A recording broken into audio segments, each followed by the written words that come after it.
Hi, good afternoon, everybody. Can you hear me okay? All right, great. So today we're going to be talking about asymptomatic bacteriuria and urinary tract infections. As you join, you're going to be muted. You come in muted, but if you have any questions at all, even during the talk, you feel free to unmute yourself and ask any questions that you have. But while I'm talking, please keep it muted unless you have a question, just so we don't have too much extra noise. So let me see if I can share my screen, and feel free to either unmute yourself and ask a question, or there's a chat, so you can also type in questions, and I can read your questions and answer your questions as we go as well. Let's see, I'm gonna share a PowerPoint here.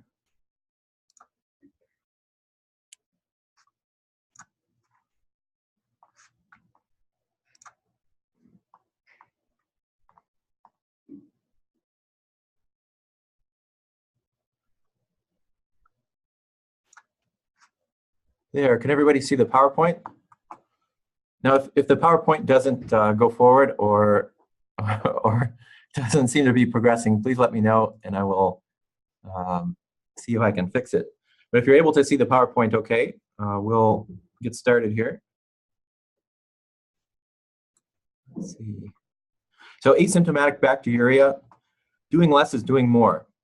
This is a big topic as far as stewardship is concerned. Review prevalence of asymptomatic bacteriuria, discuss the lack of benefit in treating asymptomatic bacteriuria, differentiate asymptomatic bacteria from urinary tract infections, and review appropriate indications for culturing the urine. So this is why we're talking about it today. Urinary tract infection is the most common indication for antimicrobial use in hospitals, and a significant proportion of this is inappropriate or unnecessary. So sometimes it can be hard to differentiate asymptomatic bacteriuria from urinary tract infections. The most important thing you'll see repeated again and again in this talk are the symptoms that the patient's having. And so that's the most important thing, is the patient having symptoms. So because so much antibiotics is given for urinary tract infections, I think this is something that's a very important topic. And one of the reasons it's hard to differentiate asymptomatic bacteria from urinary tract infections are because the tests essentially are so poor. The sensitivity and specificity of the tests are hard to have a clear answer. So patients with positive urine cultures who lack symptoms of a UTI have asymptomatic bacteriuria. So it's normal to have a positive urine culture, and we'll see that how frequent that is to have positive urine cultures and not have any symptoms and no indication to treat. So here's the prevalence of asymptomatic bacteriuria in selected populations. So let's see, up to 19% in the community. And as patients get older, the likelihood that they're going to have a positive urine culture goes up. So it's more frequent in older populations. Let's see. Up to 28% in hemodialysis patients, up to 50% in long-term care, up to 89% with intermittent catheter use, and 100% in long-term catheter use. So the prevalence of asymptomatic bacteriuria, these are patients that don't have any symptoms, but they have positive urine cultures. So there's no reason to treat these patients, but sometimes if a patient comes into a clinic and the provider has no other reason for, what's going on with the patient, they'll do a urine culture, and then they'll say, oh, this is it. This must be the reason the patient isn't feeling well. Treating asymptomatic bacteria, all harm and no benefit. So prospective randomized comparative trials consistently report no benefits with antimicrobial treatment of asymptomatic bacteria and some evidence of harm. So the patients are being treated, but they're not getting any benefit from it, and they're actually getting harmed. So why would they be harmed? They'd be harmed because they're getting antibiotics that aren't helping them. So then they can come down with C. diff, they can have drug-drug interactions, prolonged QT, they can have, and it's very, unfortunate when we have patients that come in with C. diff, and we look and we see the indication for the antibiotics, and we'll say, oh, that patient really shouldn't have gotten antibiotics in the first place. So coming down with C. diff in a patient that shouldn't have had antibiotics is really, really too bad. And I feel really bad for them. Treating asymptomatic bacteria. It's not been shown to decrease the development of clinically significant UTI. So they take elderly populations, so they take a bunch of old people, and they check their urine, and they say, do they have bacteria in their urine? And a percentage of them have bacteria in their urine, and then they'll do these studies where they say, does treating this help? And they give them antibiotics, and they check their urine cultures several times in the future. And so some of the asymptomatic bacteria, some of the bacteria goes away, and it never, and it stays away. It never comes back. And some comes and goes. So they may have had E. coli, and then they'll check and it will be gone. And they'll check in the future and it will return. So some goes away and stays away. Some comes and goes. And it's really not an indication for treatment. And it doesn't have any impact on the patient in the future. And there are some studies that actually say that getting antibiotics for asymptomatic bacteriuria may increase the likelihood of getting a urinary tract infection or pyelo in the future. And why would that be? Well, sometimes having bacteria in a location can be a good thing. It's the same kind of idea as having a chronic wound. So if somebody has a chronic wound, and if you culture it, it may grow coag-negative staph. And if you treat the patient, all of that bacteria may go away, and then you have room for other things like MRSA to come in and start growing. Whereas before, there was so much growth of the coag-negative staph, it made it less likely that the Staph aureus or MRSA would start growing.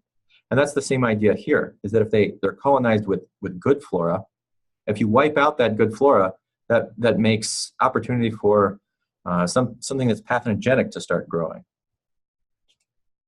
Missing the real diagnosis, selection of multi-drug resistant infections, C. diff infection, drug-drug interactions, renal complications.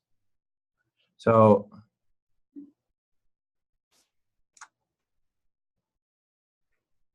let's see. I'll see if I'm able to draw something here.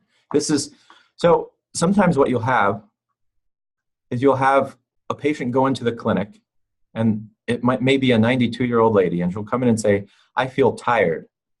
And the provider there will say, they'll do a workup, which may include a urinary cultures.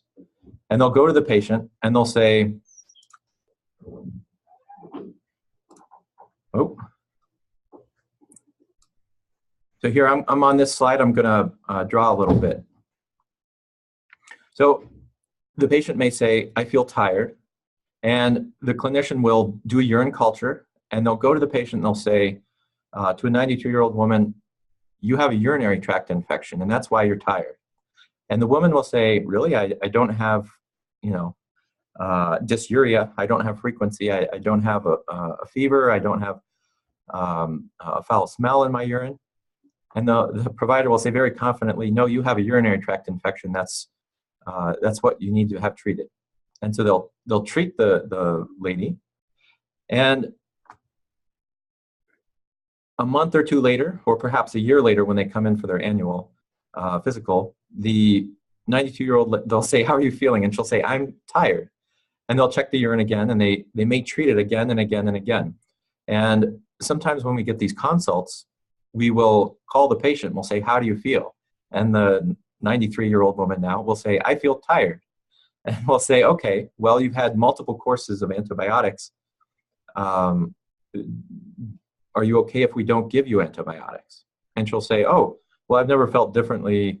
I don't care one way or the other. I've never felt any differently when I get antibiotics, so I don't care. That's up to you. And I like that answer because oftentimes what happens is that the patient will get treated over and over and over again until they have resistant organisms, and then we'll get contacted by the provider and they'll say, what should we treat with? And we'll call the patient and they'll say, I have no symptoms. And then we'll recommend no treatment. So even if they're growing something like an ESBL from their urine culture, if they don't have any symptoms, then I would recommend not treating. It's so that's something that's a frequent question.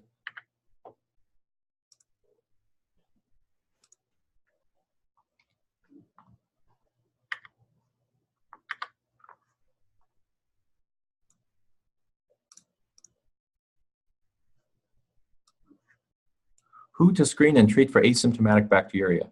So who would we screen and treat? So there are two main groups of people that should be screened for asymptomatic bacteriuria. You have pregnant women, at least once in early pregnancy. So why would pregnant women be screened and treated? Well, it's because they have preterm labor. If they have asymptomatic bacteriuria, they're more likely to have preterm labor. They're more likely for it to advance to pyelo, and they're more likely to have infants of low birth weight. So there's a clear indication to treat pregnant women. Another group are patients about to undergo urologic procedure. So there's transurethral resection of the prostate, TURP, or cystoscopy.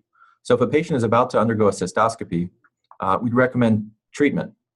But as far as treatment goes, all you need to do for treatment would be a one-time dose the day of the procedure, the morning of the procedure, so that they have good blood levels of the antibiotic at the time of the procedure.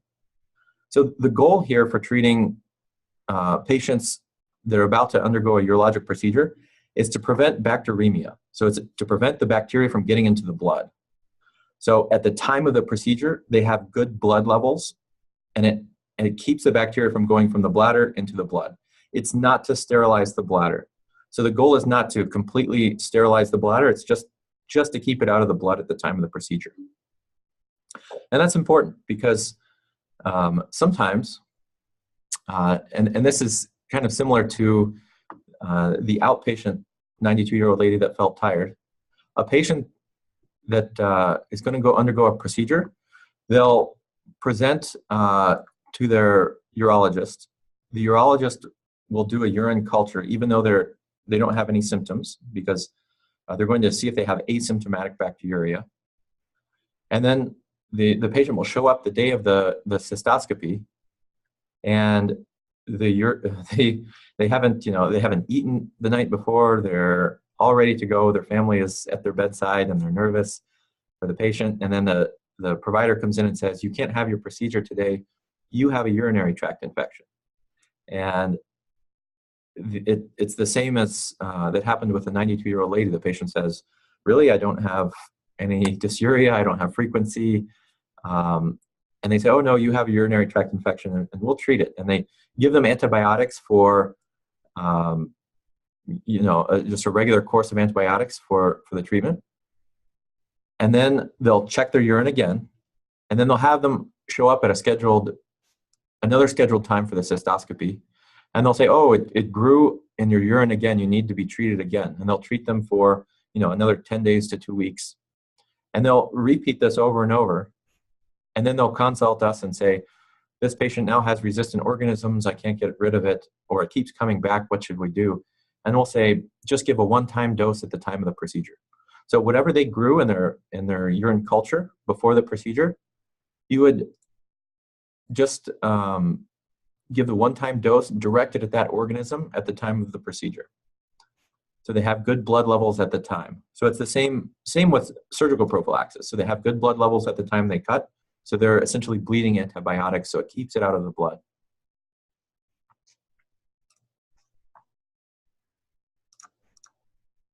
Who not to screen or treat for asymptomatic bacteriuria?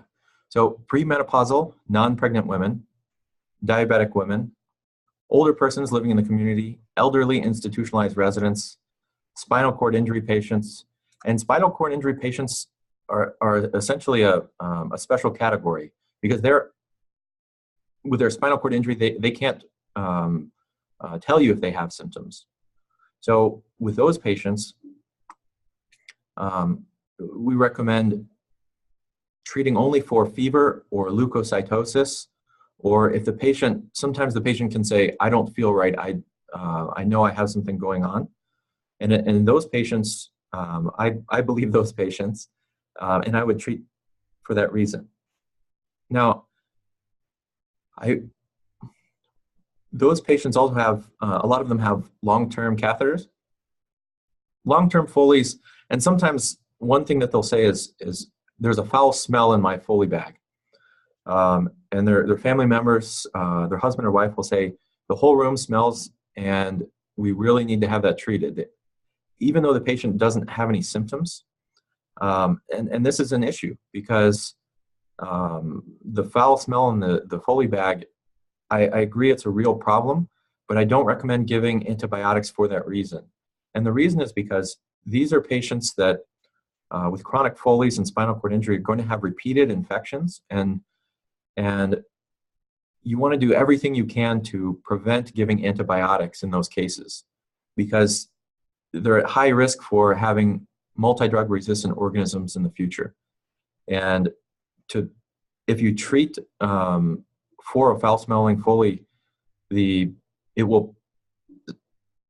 oftentimes it recurs and it will be foul-smelling in another week or two after you stop antibiotics, and then they're going to have higher likelihood of having resistant organisms. So it would be a real, it's a real tough situation, but in the future, they'll have a lower likelihood of the antibiotics working when you need them to work when they have a real infection. So when they have a real infection and they have a multi-drug resistant organism, and the reason they have a multi-drug resistant organism was because of so many antibiotics that they received in the past for a foul-smelling Foley, that's a real bad situation. So I would recommend with spinal cord injury patients looking at, do they have a leukocytosis or a fever, and then doing your best not to treat whenever possible. Patients with an indwelling urethral catheter, and do not treat asymptomatic funguria either. So almost every time you see fungus or yeast in the urine, it doesn't need to be treated. There are very few instances where people have funguria and they have no other cause to have any kind of symptoms, and those are the patients that I would recommend treating. But more likely than anything, it's not important. Patients that have renal stones, the renal stones are porous, and bacteria grows in the renal stones, and as well as fungus or yeast can grow. So oftentimes with stones, the solution is to get rid of the stones. So they need to see their urologist and get rid of the stones, because even while you're treating them, if you stop treatment, the next day, if you check the urine, they might grow bacteria or fungus. And so really you need to work on getting rid of the stones, but it's a tough issue. So pyuria is not an indication for treatment. Pyuria is the presence of increased number of WBCs in the urine, generally greater than 10, and is evidence of a genitourinary tract inflammation. So it shows that they have inflammation, but not necessarily infection. The inflammation can come from different causes. So it can be from just having a Foley in place can cause inflammation, STDs, interstitial nephritis, asymptomatic bacteriuria. The absence of pyuria is a strong indicator that UTI is not present. So if they have pyuria, it doesn't necessarily mean that they have a urinary tract infection, but if it's absent, it's a strong indication that they don't have a urinary tract infection. So it has a high negative predictive value. Here, so, and then this is here to show that the presence of pyuria, of having WBCs in your urine, can be very high, even in patients without any symptoms.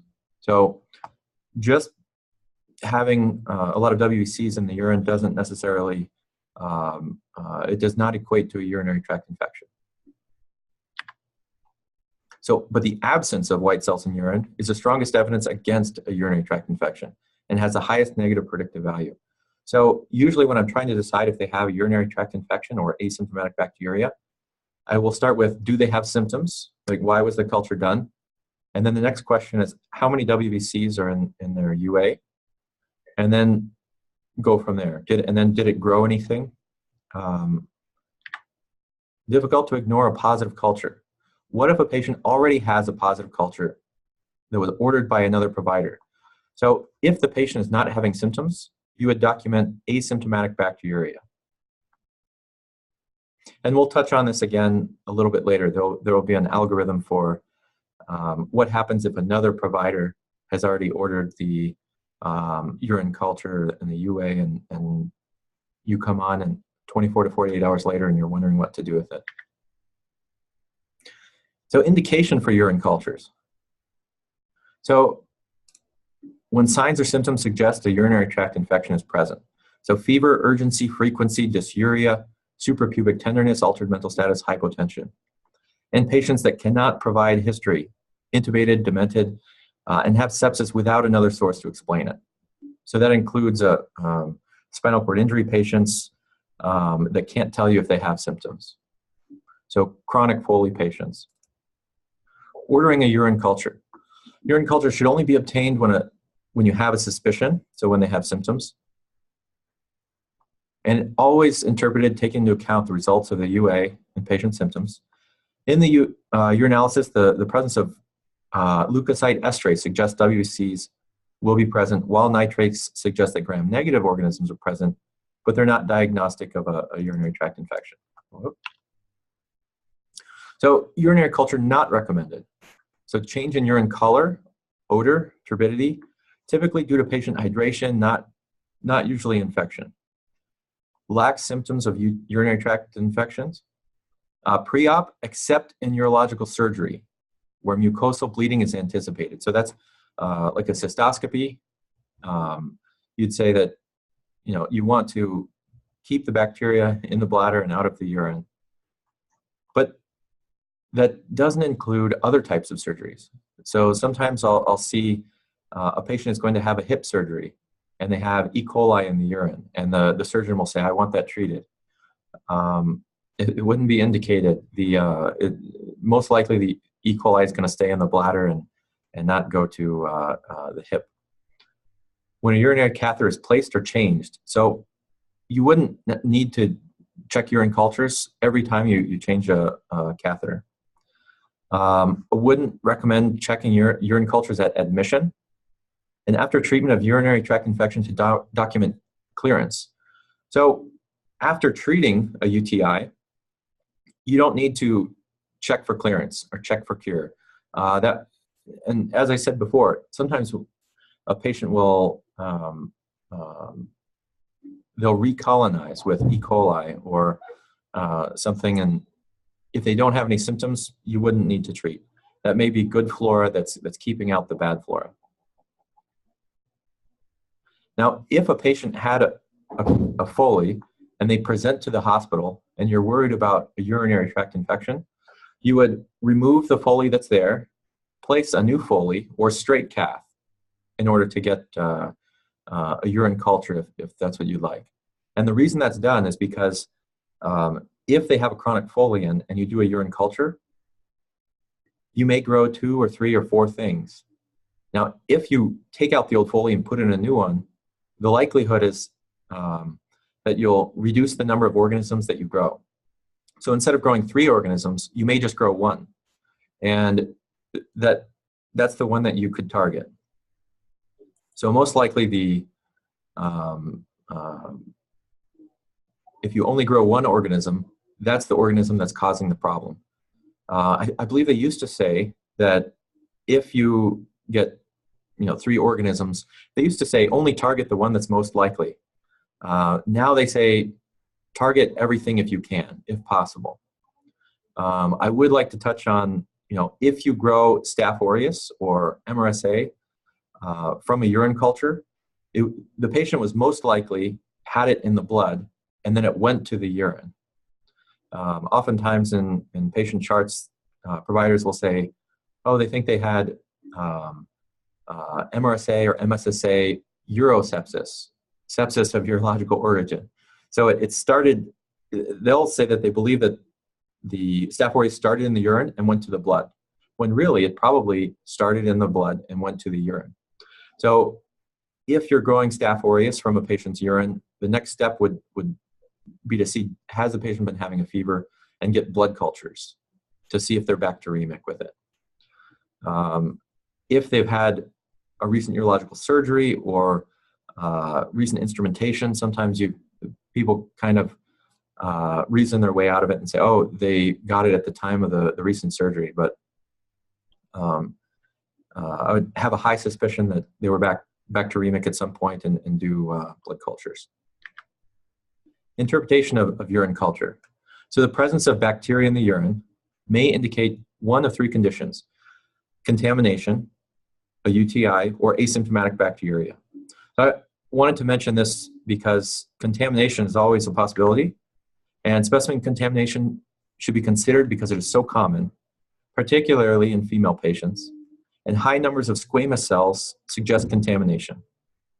So if they have 20 or more squamous cells, then you'd say most likely contamination, and if you wanted to, if you still suspect urinary tract infection, you would repeat the culture.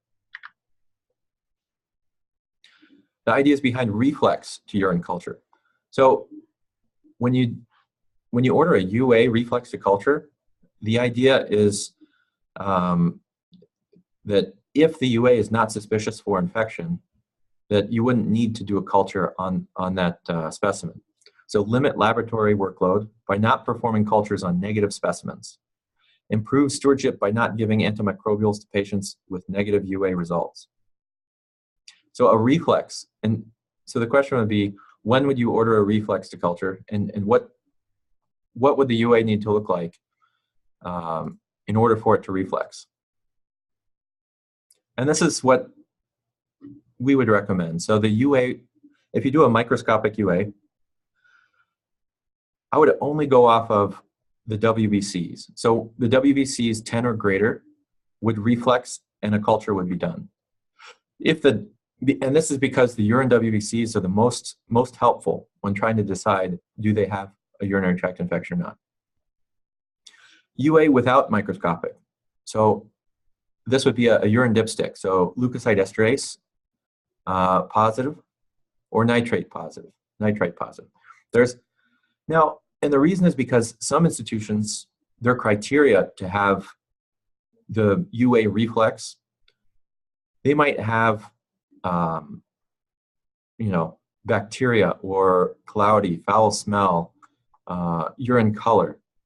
So in those cases, they would go to the lab and they'll hold it up and they'll say, oh, it has a funny color. Let's check to see if what grows from it. Let's do a culture. And I don't recommend having any of these as criteria.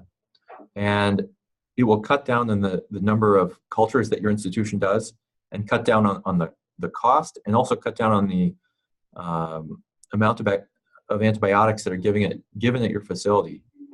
Because once providers see something growing, they're really like to treat it even though it wasn't really indicated in the first place. So, and for foul smell, I don't know what kind of urine smells good. Or, you know, the color, it has a funny color. So I'd really recommend not using those.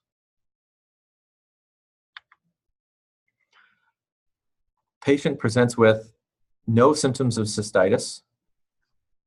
Do nothing. So don't treat. And this is something, this chart here is to look at when to reflex and when to order a straight urine culture. So if they have cystitis, so typical urinary tract symptoms, then you would treat empirically. Now, if they're hospitalized, you would also order a urine culture. Or, you should have a low threshold to order a urine culture in a patient with a urinary tract symptoms. But if it's a healthy patient coming in from outpatient, if they say, I've gotten urinary tract infections before, and this is what antibiotic has worked, you wouldn't necessarily need to do a urine culture. You can treat empirically. If they have cystitis, typical urinary tract symptoms, high risk factors. So if this is a patient that's immunosuppressed, they have stents, tubes, then it would make sense to do a urine culture. Pyelonephritis, also a urine culture. Atypical symptoms, and this is the time when you would do a UA reflex to culture, is when they have atypical symptoms. You're not really sure if they have a UTI.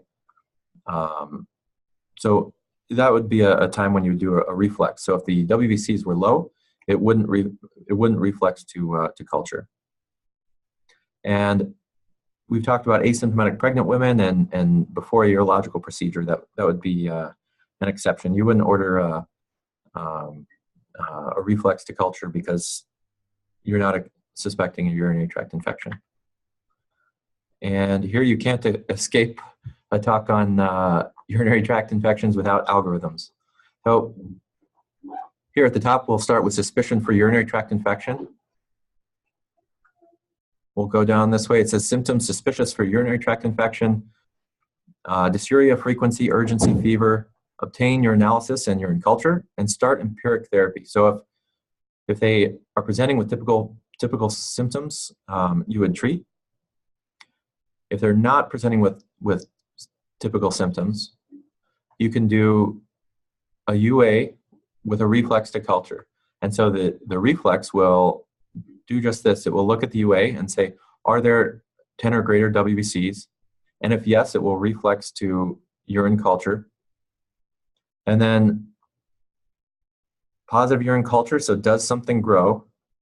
And if it does, you reevaluate, are they having symptoms? And then if they are, you treat. Now, how much does it have to grow to consider it a urinary tract infection? Well, if they have signs and symptoms of a urinary tract infection, even if it doesn't grow that much, if they have the classical signs, I would still treat. And that's, again, why this is kind of a difficult thing to decide sometimes. Is it's hard to determine if they have symptoms. Then it gets a little more complicated. But if they have very classic signs and symptoms, then you would just treat. And here, this is the chart that has 24 to 48 hours after a culture was obtained by another provider, and the clinical symptoms that prompted the testing is not clear. So the provider comes on, the patient was admitted, a day or two ago, and they'll call the provider and say, what do you want to do with this urine culture? And so they'll look at it, they'll see how much it grew, and they'll look at the UA, and they'll say, is it contamination? So if it's greater than 20 squamous cells, they'll say, oh, that was not a good sample. If it's not contamination, then you evaluate for symptoms. And if they're not having symptoms, asymptomatic bacteriuria. If it's unclear, you look at the urine WBCs and say if the urine WBCs are less than 10, it's most likely not a urinary tract infection. And then if they do have symptoms, then you would treat. So again, symptoms are the most important thing. Whoop. We have one more. Treatment of uncomplicated cystitis in women. So classical symptoms. Women with acute uncomplicated cystitis, yes, and then go ahead and treat. If it's not, you consider alternative diagnosis. And then when you come down to treat, can they take a first-line agent? And if not, you'd go on to a second-line agent, like a fluoroquinolone or a beta-lactam. So this is treatment of uncomplicated cystitis. And that's going to be everything for today. Are there any questions?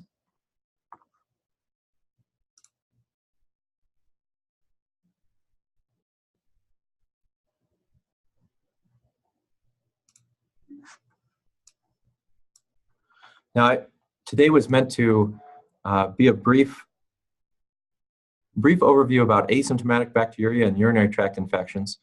Really, the best thing that they've found is trying to guide when cultures are done, and trying to order UAs and urine cultures only when it's appropriate, only when the patients are having symptoms. As you can see, that oftentimes when a patient comes in, there's a lot of confusion in trying to figure out what's going on, what's causing this, the problems in the patient. So oftentimes urine culture, UA, will be done and then looked at later to try and decide, is this something that I should treat or not? Ideally, the only time you would check is with the intent to treat. So you'd say, I'm going to check the urine, and if it grows something, I'll treat. But so one of the main interventions that's been found to help have been provider-directed education to try and reduce the number of cultures that are done. So that's kind of what I was trying to do today. The goal of today was provider education to try and prevent the number of cultures.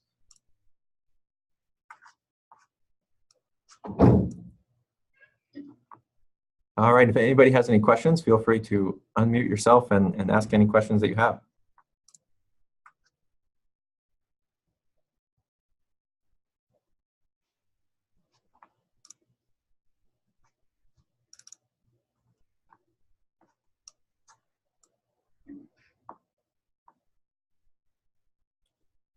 All right, well, thank you very much, everybody. Have a nice day.